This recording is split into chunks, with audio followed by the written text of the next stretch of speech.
This is what you're going to need. You're going to need a color that you are using or a dye kit, a squirt bottle, something to measure the color with, gloves, rubber bands. If you don't have Ziploc bags, you could just use trash bags. And of course, whatever piece of clothing you're going to be dyeing.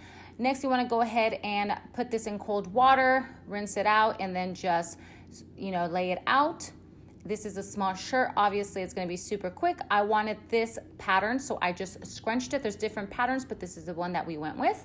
Next, you're going to take some rubber bands, and then you're just going to band it all up just like that. Super easy and quick because it was a little shirt, but I did this like 8 or 9 times. Next, you're going to take something to measure with, pour your color in.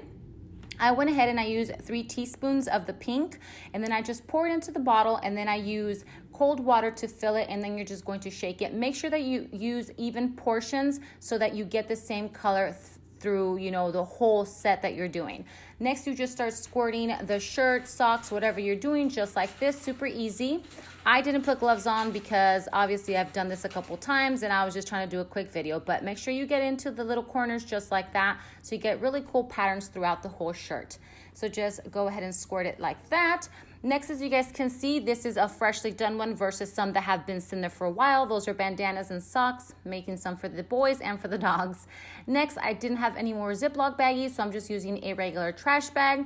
I'm just taking each one individually and wrapping them up, and then I'm just going to lay them back down. You could do this for 6 to 7 hours, but I left it overnight for, I believe, like 10 hours. Then you just rinse it out. That's the baby set. That's what hers looks like before it was washed.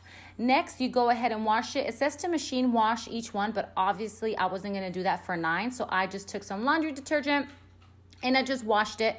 You go ahead and wring it all out until there's no more color left. Go ahead and air dry them if you want, because if you throw them in the dryer together, they could bleed and mess up your pattern.